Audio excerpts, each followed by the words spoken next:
Hi everyone, hi wonderful people, welcome to my YouTube channel.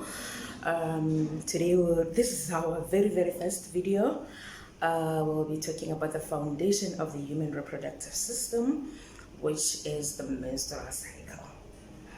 Okay, thank you so much for subscribing. To those that have already subscribed, if you haven't yet subscribed, please do not forget to subscribe. And if you enjoy the video, please do give it a big thumbs up, like and comment. Let's get straight into the video. As discussed, today we'll be talking about menstrual cycle. Now, what is it? This is a cycle women undergoes every 28 days, and it is consist of two processes, namely ovarian cycle and menstruation and uterine cycle. This cycle is controlled by hormones. So we're going to break down the two processes making up this cycle, starting with the ovarian cycle. Ovarian cycle brings about ovulation. Okay. But before we go into that, let's quickly look into this important thing here, oogenesis. Oogenesis is the production of the ovum. By the way, ovum is an egg. So the germinal epithelium in the ovary undergoes mitosis to form numerous follicles. One cell inside a follicle will enlarge and undergoes meiosis to form 4 cells. Of course, only one of these 4 cells survives to form a matured ovum. So that's how a matured ovum is brought about. Now let's go back to the ovarian cycle. In this cycle, there is a hormone.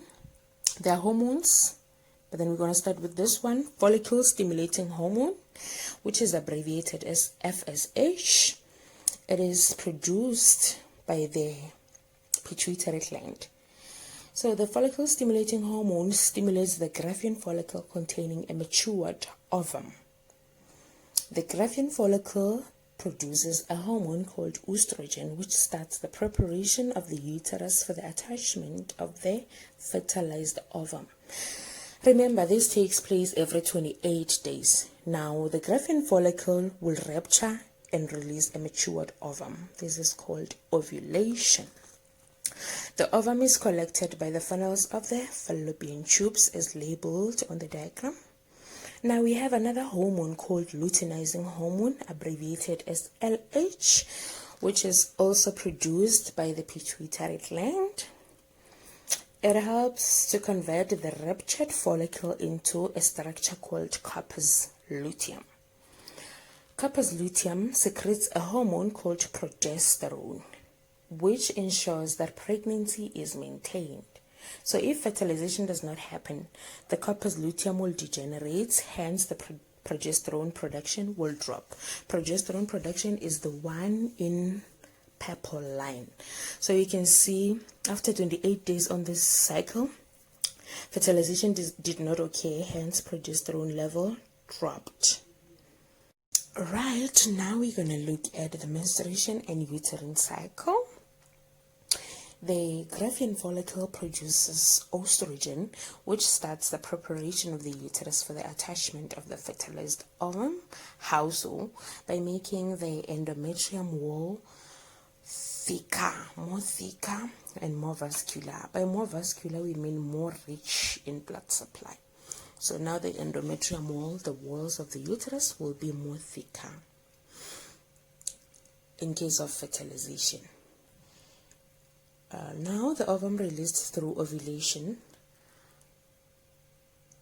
Now after the ovum is released through ovulation, the corpus luteum produces a hormone called progesterone, which prepares the uterus by thickening the endometrium wall for possible fertilization.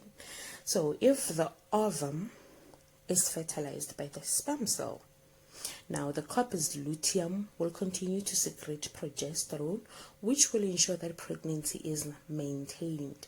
How?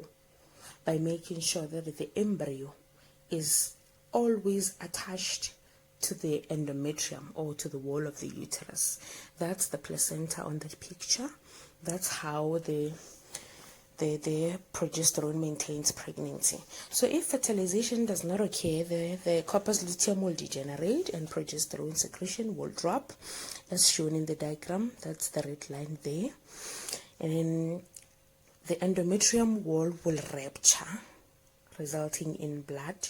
The rupturing of this endometrium wall can be a little bit uncomfortable to other people, whereas painful to others as well. But then we're going to talk about the period pains, the normal pains that you should feel some other time, okay? Although we differ, some doesn't experience them at all, right? And you will receive what we call menstruation or periods.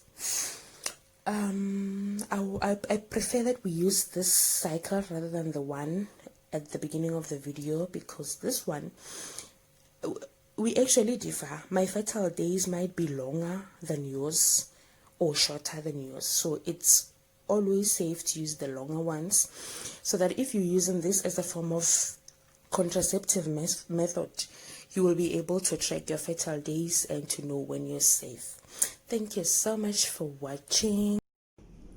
Thank you so much for watching. I hope you enjoyed the video. I hope you found it informative and educative. Please do not forget to like, subscribe if you haven't yet subscribed, and share your thoughts and comments on the comment section down below. Thank you so much for watching.